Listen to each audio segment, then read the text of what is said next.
yokuş? Önce Penglipuran köyüne gidiyoruz. Dünyanın en temiz köyü. Wow. UNESCO Dünya Koruma Listesi'nde. Hı hı.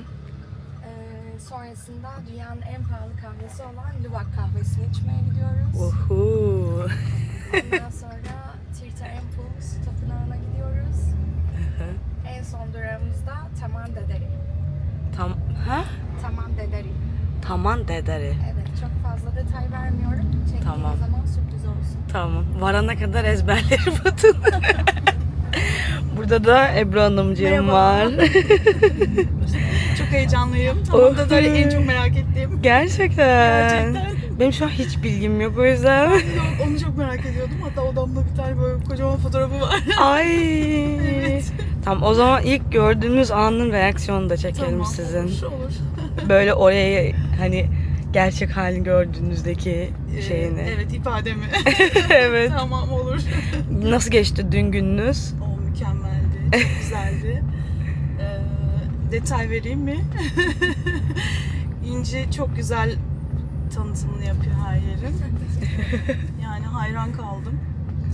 Mutlaka bekliyorum. İnci'ye güvenebilirsiniz. Bali'ye bekliyorum ama İnci'ye de ayrıca güvenebilirsiniz çünkü bir turdan daha çok arkadaşınızla geziyor gibi hissedeceksiniz. Ya. Mutlaka bekliyorum. Söyleyeceklerim bu kadar benim. Teşekkür ederiz. 1 saatlik yolumuz varmış dünyanın en temiz köyüne. Şu an ben de çok merak ettim. Heyecanlandım. Ebru Hanım'ın heyecanı bana da geçti. Enerji bulaşıyor. Evet. Bakalım nasıl gidecek günümüz. Ve vardık. Penglipuran. Bu şekilde. Kapıda 2 tane heykel var.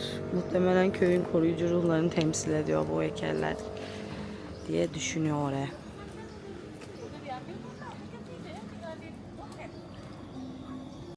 Köye giriş 50 bin rupiye. Girişte bir dağ. Girişte ticketlarınızı kontrol ediyorlar. Bunlar geleneksel kıyafetle fotoğraf çekinebilirsiniz. Şu an etraf gördüğünüz gibi.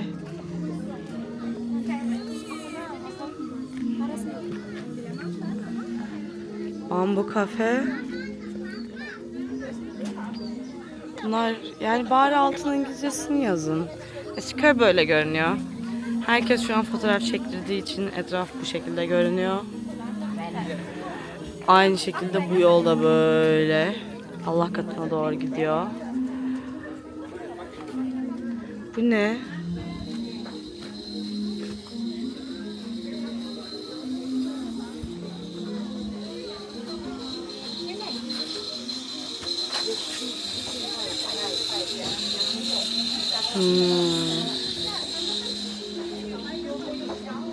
Köyün içinde maça satıyorlar. Önce aşağıya inelim. Tamam. Orada özel bir bölge var. Size Olur. orayı göstereyim. Olur. Sonrasında bir traditional eve girelim ve Tamam. evleri ziyaret edelim. Böyle yukarıya doğru çıkıyor zaten. Tamım. En aşağıdan başlayıp tepeye kadar çıkıp buraya dönüp bitirip aracımıza geçelim. Tamam. Yani yerel kıyafetle gezme işi niye yapmışlar ama şeyi anlamıyorum. Mesela kim yerel değil. Bir de diğer Endonezya'nın diğer bölgelerinden de Java'ya gelen çok, Bali'ye gelen çok oluyor. Ben Java'dayken sürekli herkes bana şey soruyordu hatta yani Bali'ye gidecek misin? Mutlaka Bali'ye git. Gerçekten Endonezya halkı da çok seviyor Bali'yi. Geldim sayın Javalılar, sayın beymenler. Açar mısınız kapıyı? Böyle görünüyor. Beğendim ama İnci. Şimdi bunlar ev mi buradakiler? Hepsi ev. Ve her evin kendi tapınağı mı var? Her evin kendi tapınağı var. Olmak da zorunda aslında inanışları gereği. Çünkü hikayelerin hepsini günlük yapıyorlar ve kendi evlerinde yapıyorlar. Buradan her gün çıkıp bir tapınağa gitme ihtimalleri de yok. Ama normal şartlarda da baktığında zaten Ubud bölgesinde de olsa, Canggu bölgesinde de olsa yine evlerin tapınakları var. Sadece buraya özgü bir şey değil o. Okey. Şu maskeler mesela inancına göre onlar kötü ruhları kovduğuna inandıkları için asıyorlar onları. Biri dün öğrendim, biri Barong. Dur. Biri Barong, diğeri Rangda. Doğru mu? Doğrudur. Kırmızı olan Barong'du. Şimdi bunlar hepsi ev. Evlerin önünde böyle kendi hani bütçelerine de katkı olsun diye bir şeyler satıyorlar. Turistik bir bölge olduğu için artık oradan da kazanç sağlamaya Bir çalışıyorlar. şey söyleyeceğim ya, böyle eve can kurban kızım çok güzel. Hani böyle he? Yani ben çok beğendim. Burada olmasın ama böyle bir evim olabilirmiş. Güzel.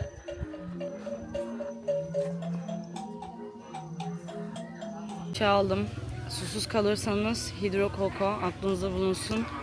Tadı çok kötü ama hava çok sıcak ve bizim alışkın olmadığımız bir sıcaklık olduğu için vücudunuzda dehidre olmamanızı, bu da hastalanmamanıza yardımcı olur. O yüzden kokonat suyu ya da işte Hydro Coco denmesinin sebebi bu.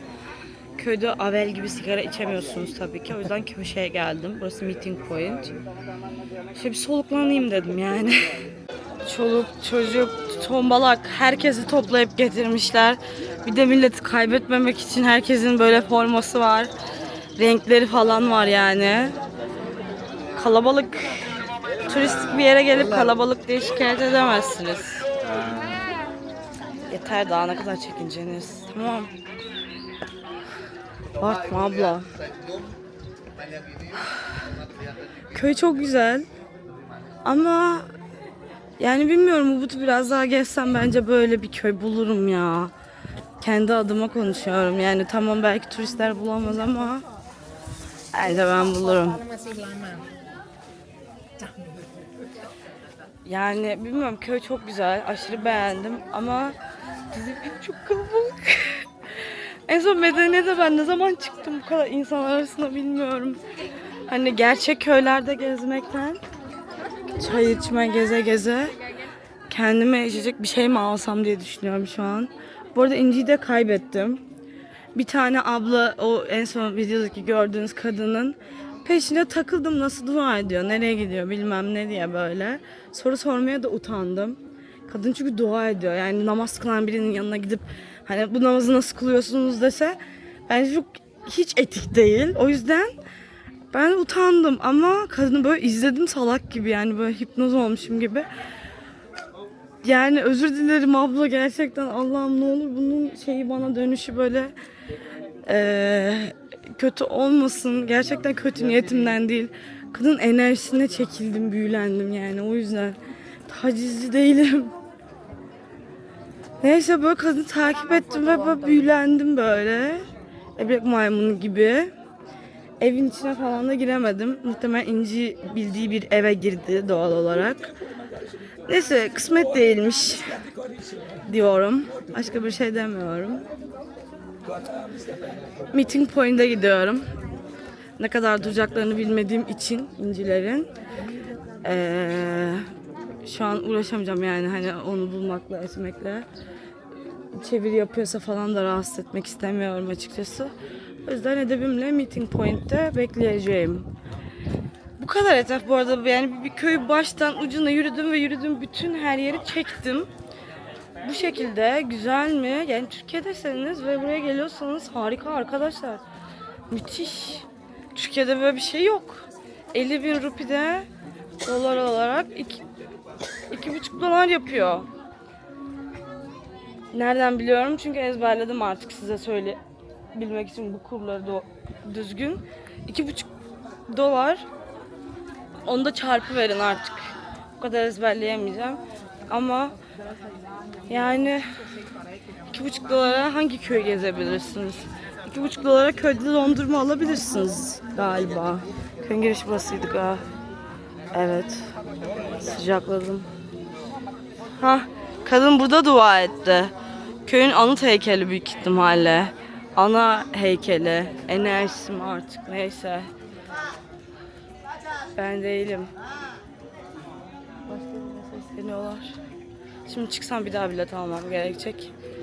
Gideyim içecek bir şey alayım bari. Değişik bir enerjisi var. Sevdim mi? Sevdim. Güzel. Neden olmasın? Gördük. Güzel oldu yani. Vizyonuma vizyon kattım.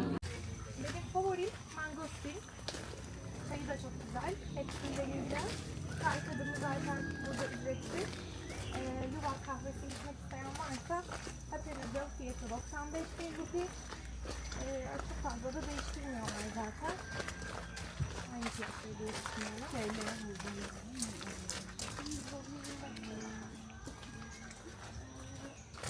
Bu da en iyi kahvesi. Evet. Bak muz ağacı var burada. Luwak kahvesi içmeye geldik. Eğer istersen alışveriş yapabilir, yuvak kahvesi alıp hediye götürebilirsin. Başka şeyler de var.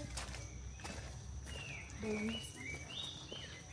Muz kedisi var, onu bekleriz. Dışarıdan üretiriz.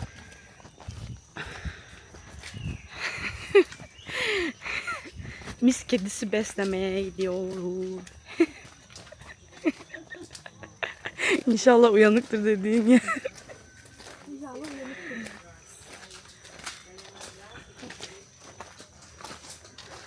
Gördüklerim o kadar koyu ki görmüyorum.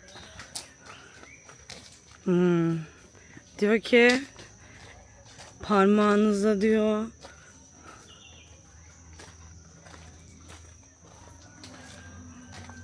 display. Please do not touch aggressive animals. Keep your fingers. Tamam. Diyor ki parmağını diyor şuradan uzatma meraklı melahat gibi Bu kapı agresif bir verir hayvan diyor. Dokunma lütfen diyor. Bir de diyor ki şurada abartmayın hayvanlara zulüm yapmıyor. Tamam Türkçe'ye çevireyim. Diyor ki onlara günlük haftalık düzenli olarak dışarı çıkartıyoruz. Burası hani dinlenme alanları gibi onların. Kötü davranmıyoruz diyor. O yüzden gelip burada hayvanseverlik şeyi kasmayın. Aynen. Rosella. Yuvak kahvesi içmeye gidiyoruz. Luwak kahvesi içmeye gidiyoruz. Beslemeye gidiyoruz. Lavender. Ginseng. Bulamazsın birçok ilaçta. Ginseng'in olayını biliyor musun? Cinsel kuvvet veriyor bacım. Bulamazsın birçok ilaçta dedik ya.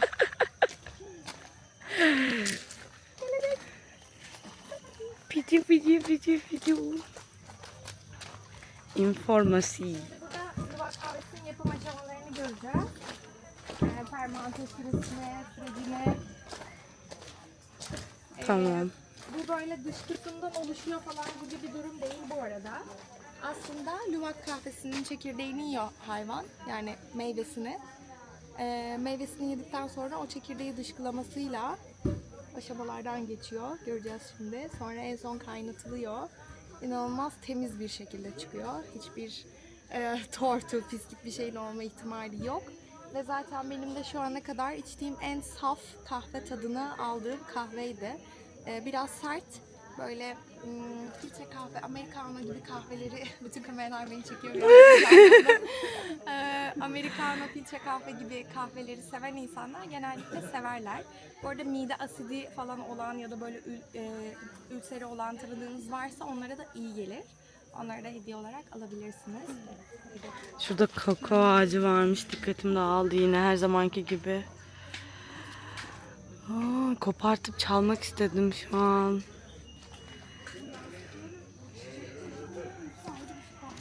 Gezmesi biraz zor bir insanım çünkü çabucak dikkatim dağılıyor. Her şeyin mıncırasım geliyor. Burada da çanansariler var bu arada. Yerde.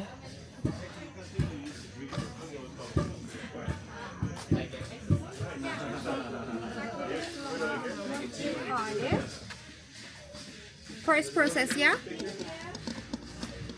First process, yeah? Yeah, this is the luwak poo, and this is we wash by hot water and we dry until the Önce sıcak suyla yıkıyorlar, arındırıyorlar bu şekilde. Next process? yeah, and then after we wash and we dry, we open the skin because the skin of the coffee they still covering. Çekirdeğin içinden çıkartıyorlar Yeah, they onu. don't contact directly with the poo. Yeah, and then this is the bean inside. We wash again, we dry, and then after that we roast. Tekrar yıkıyorlar, ondan sonrasında kavuruyorlar burada. Now you can see how we İlk roast. aşamadan falan temizleniyor, ayrılıyor. Aslında o çekirdeğin içinden çıkıyor kahve. Sonrasında da burada kavruluyor. İstersen sen de bunu söyleyebilirsin. Can we try this? I do it every day with it. Fire it every day, right? Where are you from? Türkiye. Better you can do roasting coffee and then make picture. Okay. Wait a moment, please. Burada da kavrulmuş kahveleri alıyorlar. Havandan geçiriyorlar büyük ihtimalle. Sonra burada temizleyip kahve haline getiriyorlar. Ama önce kuruması lazım işte böyle gördüğünüz gibi.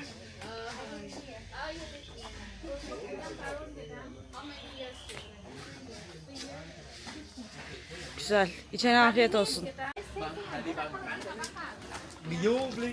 Hiç yüz yüze gelmeyi beklemiyordum. Do you have fruit? Last year, we have.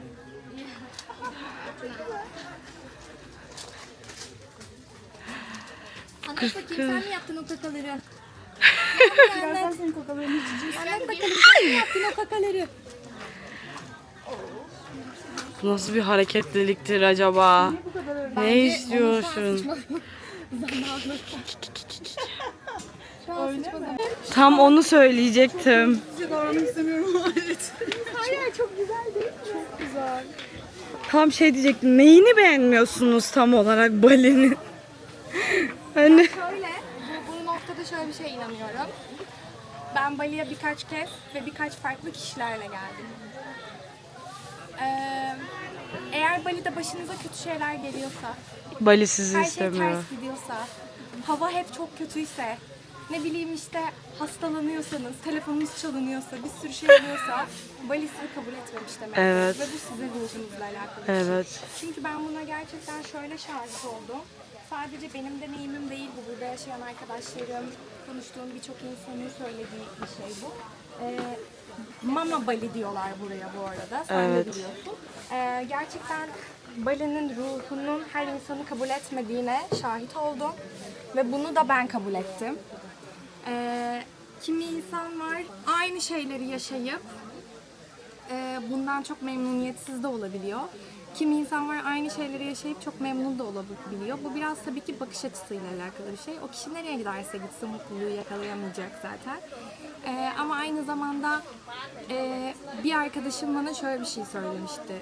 Demek istediğimi daha net anlatabilirim diye düşünüyorum. Bir restorana gittik böyle işte bardaklar pembe, bilmem neler çiçekli falan. Figürleri var yani değişik değişik. Ya baksana her şey pembe işte baksana şunlar çiçekli falan yaptım ben böyle. Dedi ki İnci yani sende çok sevdiğim bir şey var. Bu ne ya her şey pembe de diyebilirsin.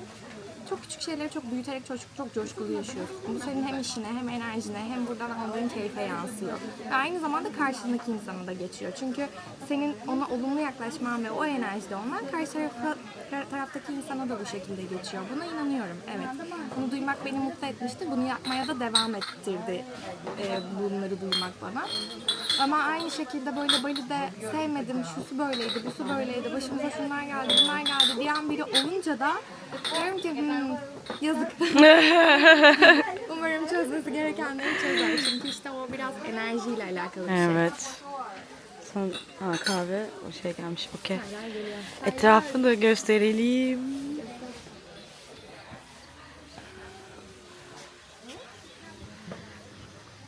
Tarzan gibi bir tane iple kendim böyle aa diye sallandırasım geldi. O kadar güzel görünüyor. Wow oldum yani. Mis.